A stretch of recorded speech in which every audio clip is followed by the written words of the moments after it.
Hey, it's Mark from Caliber Home Loans. It is Friday the 19th. It's been a great week. The sun is out. It's warm.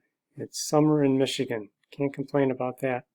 So let's go ahead and get started. We're going to look at today's charts and then the week and the month. We'll talk a little bit about the market, where I think we're headed. We'll talk a little bit about house values. I know there's a lot of concern about that. And we'll talk about foreclosures and what I personally think about what the future has to bring. So let's go ahead and get started. So this is today's chart. So remember, this is the chart of bond pricing. So that means that this is what the price of the bonds were they're bought and sold during the day. The price of the bond moves in the opposite direction as the rate. So as the line goes up, the rate comes down and vice versa. So you can see that we closed just a hair under where we started, which technically puts a little bit of upward pressure. You can see during the course of the day, bond pricing did get a little bit lower, which pushes rates up, but the overall change wasn't great enough for us to change rates. Most lenders' rates come out anywhere between a quarter to 10 and a quarter to 11, just depending on who the lender is and whether they're a national lender or a regional lender. So that's what it looks like today. So let's go ahead and look at the week. The week we started here, and we're going to end up here. So the price of the bond dropped during the course of the week, which puts upward pressure on rates. So rates did get a little bit worse during the course of the week. So if you were at 0 points on 3 1/4, you might be a quarter of a point at 3 1/4 today, or 3/8 of a point. So pricing got a little bit worse, and or the rate got a little bit worse. So it just depends on where you were at last week. So you see this spike here. So this is on Thursday. This is when the jobs numbers came out. So the job numbers came out a little bit worse than what was expected. So what this means is that it pushed the rate down.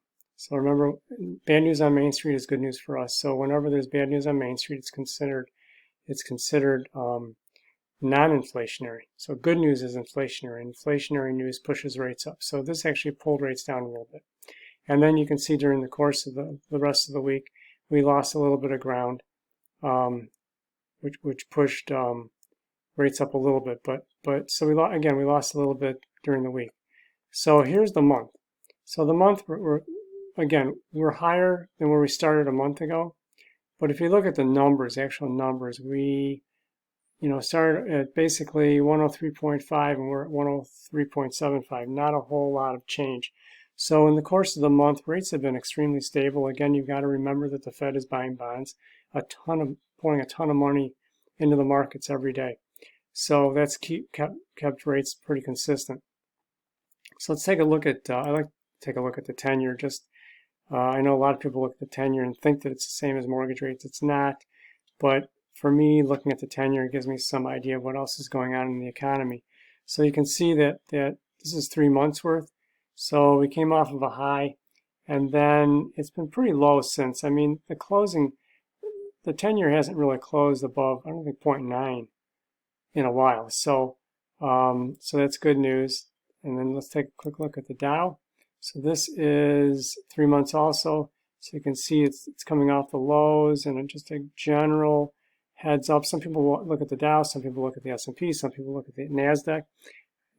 A lot of the investors out there look at the S&P. I like to look at the Dow because that's where most of the money is. So I want to talk a little bit about house values. There's a lot of concern out there that they think that house values are going to tank. I don't see it. There's still 45 buyers for every seller out there, and the law of supply and demand says that values should stay at least where they're at, if not go up. And for everybody I've talked to, values are still going up. So it's just a matter of getting the appraisals to come in, but a lot of people are still having to overbid to get the offer accepted. So I'm not terribly concerned. Now again, it's area by area, city by city, region by region. So some areas will see maybe a little bit of a decline, but I'm not really that concerned about it, as concerned as some others are. And then I want to talk about foreclosures. Lenders are not in the business of foreclosing on people. They don't want to own the real estate. That happened in 2007, 2008, and they don't want to go back there. So remember, people who are in forbearance can stay in forbearance for up to a year. So most of these people will be back to work. Yes, there's going to be a lot of people that don't have a job to go back to. Those people at some point are going to be foreclosed on. I mean, there's not much we can do about that, but it's not going to be this huge amount of foreclosures that's going to decimate the market like it did in 2007, 2008. It's my opinion. I just don't see it happening. Yes, foreclosure rates will go up. It will have some minor effect on values, but again, as long as we got way more buyers than sellers, I don't see it having that big of an effect or a long-term effect. And frankly, unless the builders can start building houses for $200,000 for first-time buyers, we're not going to see that change. So we're going to see that there's just a vacuum when it comes to listings. So that's what I think. We've seen a lot of people trying to get pre-approved for Mr. loans, which is good. Pre-approvals are up. People who are working want to buy homes. I mean, there's just no doubt about that. Listings are up. Sales are up. So at least in the Tri-County area, things are good. Could they be better? Yes, they could be better, but they're good. Considering everything else, they're good. So let me know if there's anything I can help you guys with.